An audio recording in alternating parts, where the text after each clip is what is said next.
Welcome to 1990. నేను బ్రహ్మనాయుడు. వైసీపీలో sleeper cells. సాధారణంగా స్లీపర్ సెల్స్ అంటే చాలామందికి గుర్తొచ్చేది ఏంటంటే ఉగ్రవాదులు ఎక్కడైనా మారణ హోమాన్ని సృష్టించాలి అనుకున్నప్పుడు అప్పటి వరకు కూడా వారికి సంబంధించిన వ్యక్తులు స్లీపర్ సెల్స్ అక్కడక్కడ ఉంటారు. ఉండి వాళ్ళు ఏం చేస్తారంటే ఎక్కడో ఒక పాన్ షాప్ పెట్టుకోనో, లేకపోతే పళ్ళ దుకాణంలో పళ్ళు అమ్ముకుంటానో, చిన్న బండి తోపుడు బళ్ళు పెట్టుకోనో, సో లేకపోతే ఎక్కడ రైల్వే స్టేషన్లోనో లేకపోతే బస్ స్టాండుల్లోనో భిక్షాటం చేసుకుంటూ అక్కడే పడుకొని అక్కడే తింటూ చేస్తూ ఉంటారు. వాళ్ళల్లో కొంతమంది ఉగ్రవాదులు సహకరించేటువంటి వ్యక్తులు ఉంటారన్నమాట. వాళ్ళనే స్లీపర్ సెల్స్ అంటాం. వాళ్ళు అత్యంత ప్రమాదకరమైన వ్యక్తులు.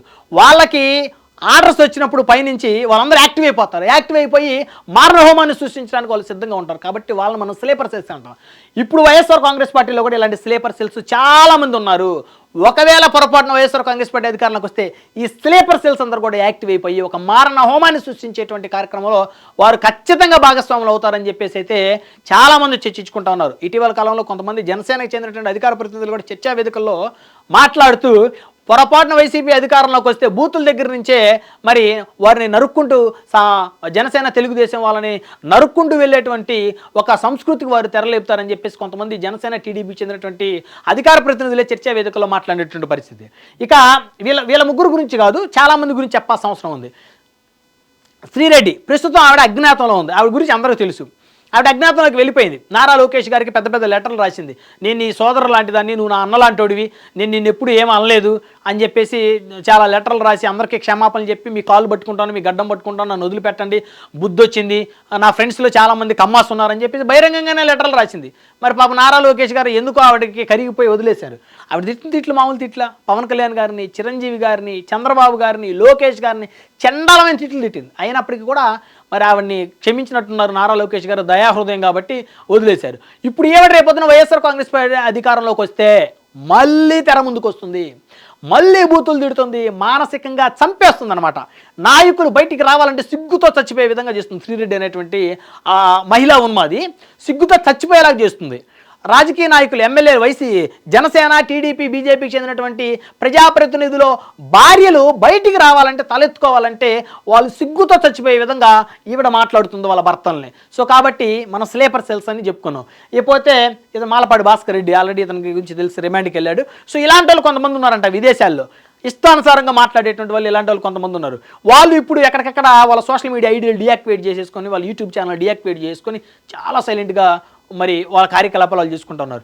వాళ్ళు ఏంటి, జగన్మోహన్ రెడ్డి ఎప్పుడైతే అధికారంలోకి వస్తాడో యాక్టివ్ అయిపోదాం, విరుచుకుపడదాం, ఒక్కొక్కరిని మానసికంగా చిత్రవద చేసేదాం అని చెప్పేసి వాళ్ళు పూర్తిగా ఒక పక్కా ప్రణాళిక ప్రకారం ముందుకు వెళ్తున్నట్టు తెలుస్తుంది. ఇకపోతే బోరుగడ్డ అనిల్, ఇతని గురించి చెప్పాలంటే ఆల్రెడీ గతంలో కూడా అంటే ఒక మనిషి ఇలా ఉండకూడదు, ఒక మనిషి ఇలా బతకూడదు అనే దానికి ఇతను నిలువెత్తు నిదర్శనం అనమాట.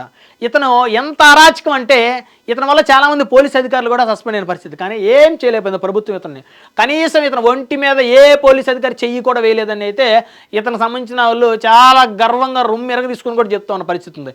అలాంటి వ్యక్తి బోరుగడ్డ అనిల్. మొన్న జగన్మోహన్ రెడ్డి గారు నిన్న బేగంపేట ఎయిర్పోర్ట్కి వస్తే ఈయన సపరేట్గా కారు వేసుకొని వచ్చాడు.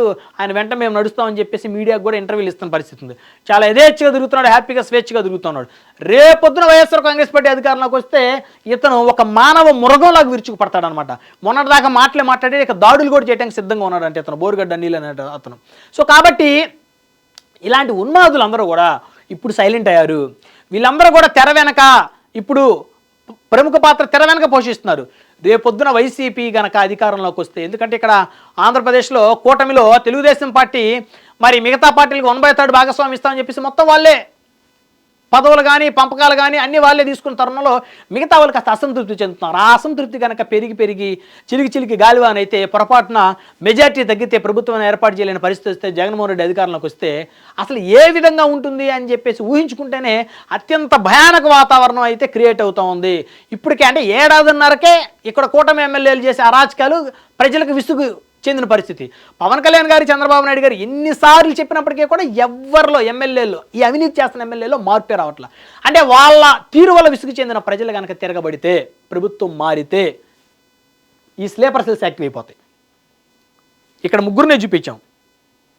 వీళ్ళు వేలల్లో ఉంటారు, దేశవ్యాప్తంగా ప్రపంచవ్యాప్తంగా ఉంటారు. వీళ్ళు వేలల్లో జగన్మోహన్ రెడ్డి గారికి సంబంధించినటువంటి వ్యక్తులు, అంటే ఆయన మీద అభిమానం అనేటువంటి ముసుగులో ఒక ఉన్మాదాన్ని పెంచి పోషిస్తూ ఉంటారు.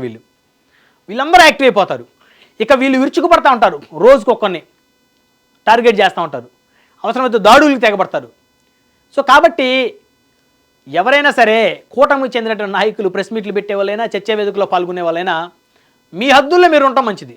ఎందుకంటే మీరు అభిమానించేటువంటి నాయకులు రేపొద్దున మీకేమైనా కష్టం వచ్చినా మిమ్మల్ని తీసుకెళ్ళి లోపలేసినా ఎవరు వచ్చి బెయిల్ మీద కూడా మిమ్మల్ని విడిపించే పరిస్థితి ఉండదు. కాబట్టి మీరు ఇష్టానుసారంగా పెట్టరేగిపోకుండా మీ పరిధుల్లో మీ హద్దుల్లో మీరుండి మాట్లాడుకోవడం బెటర్. కానీ మీరు పర్సనల్గా తీసుకొని మీ నాయకుల కోసం జగన్మోహన్ రెడ్డి గారిని కానీ లేకపోతే ఆ పార్టీకి చెందినటువంటి వారిని ఇష్టానుసారంగా మాట్లాడితే రేపొద్దున మీ మీదకి వీళ్ళని వదులుతారు, వీళ్ళని మీ మీదకి ఉసుగొలుపుతారు, వీళ్ళు మీ మీద విరుచుకుపడతారు, మిమ్మల్ని మానసికంగా చిత్రవదకు గురి చేస్తారు. కాబట్టి చాలా జాగ్రత్తగా కూటమి పార్టీకి చెందినటువంటి మరి ఎవరైతే మిడిల్ క్లాస్ నాయకులు ఎవరైతే ఉంటారో వాళ్ళు ఆచితూచి వ్యవహరించాల్సినటువంటి పరిస్థితి ఉంది.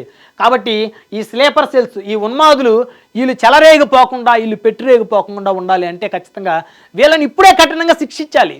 వీళ్ళు చేసిన తప్పులు, వీళ్ళందరూ ఇప్పుడు ఈయన బెయిల్ మీద ఉన్నాడు, ఈయన రిమాండ్లో ఉన్నాడు, ఈవిడ అజ్ఞాతంలోకి వెళ్ళిపోయింది.